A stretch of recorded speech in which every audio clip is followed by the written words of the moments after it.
आम्ही जिंकलेल्या राज्यात एकही राज्य असं नव्हतं की त्यातील योद्धे सेनापती पडला असताही मनाच्या निकरानं लढू शकत होते. ही अनिष्ट सवय आपल्या सेनेतील कुणालाही लागू नये म्हणून कधीकधी आमचा सेनापती घोड्यावरून खाली उतरून सेनापती अंगराज पडले अशी कृतक भूल सैन्यात पसरवायला मला सांगत होता. मागं फिरण्याच्या मार्गावर स्वतः पायी जाऊन चपळाईने आडवा थांबत होता. जी पथकं माघारी पळण्यासाठी वळतील त्यांना कठोर शिक्षा होती. सर्व सेनेचे त्या दिवसाचं अन्न त्या त्या पथकातील योद्ध्यांना स्वतः शिजवावं लागत होतं. त्यामुळं केवळ प्राणपणानं लढणं ही एकच सवय सर्वांगी बनली होती. कुलिंद हा देश मेघमालेचा आहे याचाही मला विसर पडला होता. इतकी सेनावृत्ती अंगी भिनून गेलेली होती. चंदनावतीचा पडाव करून बाल्लिक आणि त्रिगर्त ही राज्य जिंकत आम्ही शतद्रू नदीजवळ आलो. यापुढच्या देशात रोहतक, केकय, अंबष्ठ, औदुंबर, यदू ही लहान लहान राज्य होती.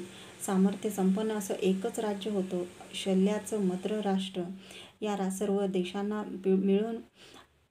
देशांना मिळून पंचनद हे सार्थ नाव होतं.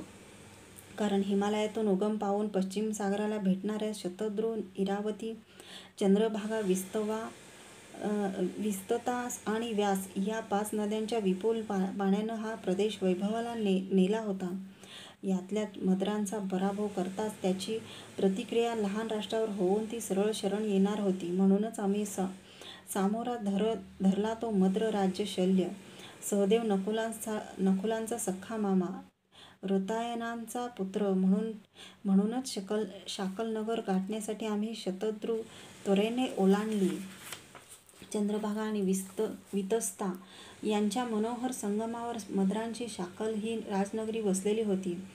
शल्याशी सामना अटळच होता. आपल्या राज्यावर कुरूंचं सैन्य चालून येत आहे हे समजताच नगर सोडून आपले पुत्र रुक्मांग व रुक्मरथ यांना समवेत घेऊन तो आम्हाला मधली पुरुषनी नदीच ओलांडून द्यायची नाही या निर्धारानं तिच्या काठी येऊन पैल तीरावर ठाण मांडून बसला. आम्हाला भेटलेल्या तोपर्यंतच्या सर्व प्रतिस्पर्धात एकटा शल्यच डावपेचात अतिशय कुशल होता, बुद्धिमंत होता. त्याला तोंड देण्यासाठी आम्ही सशस्त्र सैनिकांसह शेकडो नौका पुरुषनीत हाकारल्या.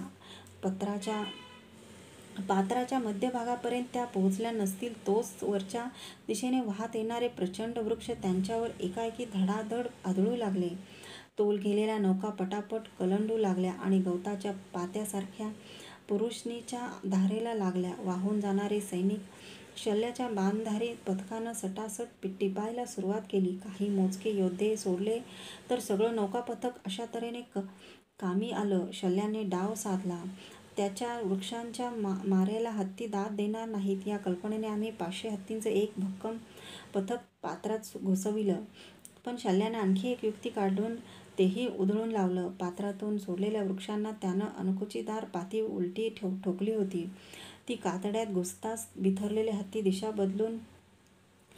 बदलून धारेला लागले. त्यांच्या रक्तानं पुरुषनीचं पाणी तांबडं झालं. हे हत्ती कुठे गेले हे पुरुषनीलाच माहीत. पैल तीरावर असलेला शल्य हातातील तळपत्या सुवर्णांच्या राजदंडामुळं दादाला अचूक ओळखत होता. 3 दिवस आम्ही ती नदी ओलांडण्यासाठी अटीतटीचे यत्न केले तरी काहीच यश येईना. नैराश्यानं आमची उभारीची मनही कळंजून गेली. रोज शेकडो सैनिक पात्र पार करण्याच्या यत्नात निष्कारण गतप्राण होत होते. आमच्यासाठी पुरुषनीच्या पात्रावर अमर बलिदान करीत होते. पण हे कुठंतरी थांबणं आवश्यक होतं. युद्धाशिवाय नाहक प्राणहानी मानवणारी नव्हती. 4थ्या दिवशी पैल तीराकडून नौकेतून एक शुभ्र वेशधारी व्यक्ती येताना दिसू लागली. सर्वांनी शस्त्र सावरली, मनाचा कोंदटलेला उद्रेक फोडण्यासाठी. थांबा, आमच्या सेनापतीची निग्रही आज्ञा ऐकून सर्वजण विस्मयचकित झाले. नौका जवळ येताच सर्वांना आपली चूक कळून आली. तो शल्याचा संदेश घेऊन येणारा राजदूत होता. नौकेतून उतरून तो मद्रांचा धाडसी राजदूत थेट आमच्या सेनापतीसमोर उभा राहिला. त्यानं साधं वंदनही केलं नाही. कानातील कुंडलांमुळं त्यानं सर्वांतून अचूकपणं आमचा सेनापती ओळखला.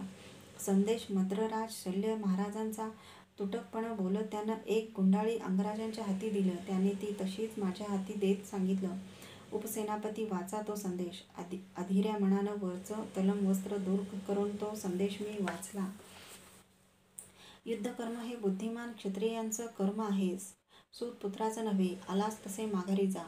हा धडधडीत घोर अवमान होता. आणि तो कोणाचा? दिग्विजयात असंख्य राजांना धूळ चारलेल्या माझ्या प्रिय बंधूंचा. शल्यासारख्या यक्षचिताकडून माझ्या मस्तकावरची धमनी क्रोधानं थडथडू लागली. ते संदेशाचं भूर्जपत्र फाडून पायाखाली तुडवावं म्हणून मी 2 हाताच्या चिमटीत ते आडवं धरलं. थांब शोन, आण ते इकडं. अंगराजाने वस्त्रासह ते भूर्जपत्र आपल्या हाती घेतलं. नुसतं ते तलम वस्त्रच. मद्रांच्या दूताच्या हाती देत काहीही न बोलता पुरुषनीकडं बोट उंचावून त्याला जाण्याची मूक सूचना देण्यात आली. आला तसा तो नौकेतून परत गेला. भूर्जपत्र अंगराजानं कटिवस्त्रावरच्या शेल्यात जपून बांधून घेतलं. उद्या सर्वांना योग्य आज्ञा देण्यात येतील. आता जा तुम्ही. आम्ही संतप्त मनाचे भाव लपवीत त्याची आज्ञा पाळली. आमचा रणात गर्जनारा वीर सेनापती तो संपूर्ण दिवस एखाद्या योग्यासारखा पुरुषनीच्या पात्रात उभा राहून अर्धदानाच्या ओंजळी अर्पित होता. आता दिग्विजयाला गालबोट लागणार अशी खेदाची घनदाट छटा सर्व विजयी सैन्यावर पसरली होती. रात्रभर पुरुषनीच्या पात्रात दादाच्या ओंजळी जलदान करीत होत्या. आम्ही शिबिरात शय्येवर एकसारखी कूस बदलीत होतो. 5व्या दिवसाची सुरुवात झाली आणि सर्वांना आश्चर्याचा धक्का बसला. रात्रभर अंगराज पात्रातच उभा होता, आव्हानाचा विचार करीत की आपल्या आराध्य देवताला श्रद्धेचे घट अर्पून तिला साकडं घालत ते समजणं कठीण होतं. पात्रातून बाहेर पडताच तो निश्चयी स्वरात म्हणाला, वीर हो, आपण मद्रांचं शांकलनगर आता जिंकूच जिंकू. कसं? मी हर्षोत्सुकतेने विचारलं. सर्व पथक प्रमुखांच्या मुखावर आश्चर्यानंद ओसंडून वाहत होता. शोन, तू आमचा तळपणारा राजदंड घेऊन आमच्या सैन्यात एकसारखा फिरत राहशील. त्या राजदंडावरूनच मीच सैन्यात आहे असा पैलतीरावरच्या शल्याचा समज होईल. पृष्ठभागाकडचं 2 अक्षौहिणी सैन्य घेऊन मी मागच्या मागं पुन्हा शतद्रू ओलांडेन. तिच्या किनाऱ्यानं उगमाकडं जाऊन कुलूत द्रुह्य यांच्या राज्यातून उगमाजवळ पुरुषनी आणि चंद्रभागा ओलांडून रोहतकाच्या राज्यात येईन. शाकलनगर येथे राहील. एकीकडं तुझं सैन्य आणि दुसरीकडं मागून माझं सैन्य. या कात्रीत शल्य अचूक सापडेल. पण यासाठी तुला 1 सप्ताह लागेल. तोपर्यंत आम्ही काय करायचं? तुम्ही 100 हत्तीचे पथक रोज पुरुषनीत सोडून शल्याला सतत नुसतं झुलवीत ठेवायचं.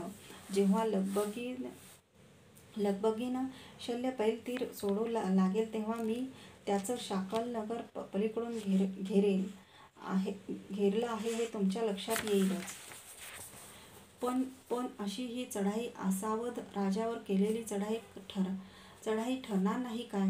नाही. शाकलनगरात येताच मी शल्याला त्यानं पाठविला तसाच दूत पाठवून स्पष्ट सांगणार आहे की सामर्थ्य असेल तर आपल्या राजनगराचं रक्षण करण्यासाठी आता पुरुषनी सोडून मुकाट मागे ये. तो आला नाही तरी युद्धाचा प्रसंगच निर्माण होणार नाही. कारण शाकलनगरात शल्याचं फारसं सैन्य बाकी उरलेलं नसणार. सरळ त्याच्या राजवास्तूवरचा ध्वज उतरवून त्यावर कुरूंचा ध्वज चढवूनच मी परतणार आहे. आज्ञा. मी कुरूंचा राजदंड त्याच्या हातून घेऊन वायुजितावर आरूढ झालो. आमच्या अग्रभागीच्या सैन्यातून फिरू लागलो. हातातील राजदंड तळपेल असा मुद्दाम उंचावू लागलो. खरं तर वायुजितावर आरूढ होताना मन संकोचलं होतं, पण निरुपाय होता. आमच्या सैन्यातील पृष्ठभागाकडचं अधिक सैन्य हळूच तसंच मागच्या मागं फिरलं. समरप्रसंगाचा विशेष ताण नसल्यानं ते अधिक बळकट होतं. दादाचं नेतृत्व लाभताच तर ते उफाळून आलं. शतद्रू पार करून ते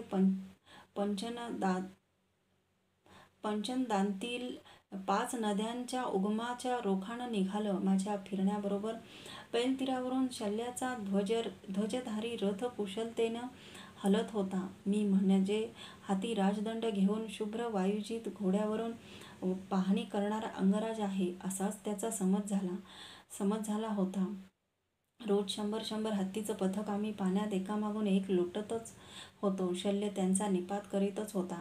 आपल्या सैन्यात गर्वोन्नत मानेने गरगर फिरवत होता. 5 दिवस झाले आणि पैलतीरावरचं शल्य सैन्य एकदम विचित्र हालचाल करू लागलं. घटकादीड घटकेतच पैलतीराचा सगळा किनारा निर्मनुष्य होऊ लागला.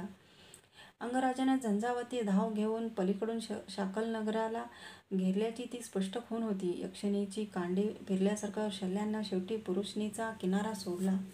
आनंदाने नौकांची असंख्य पथकं पाण्यात लोटताना आम्ही घोषणा दिल्या, कुरु सेनापती अंगराज कर्ण महाराजांचा विजय असो.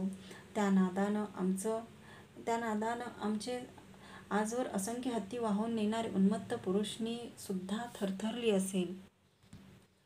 पटांगणावर सापडलेल्या शल्यसेनेचा युद्धात शाकलनगराजवळ धुव्वा उडाला.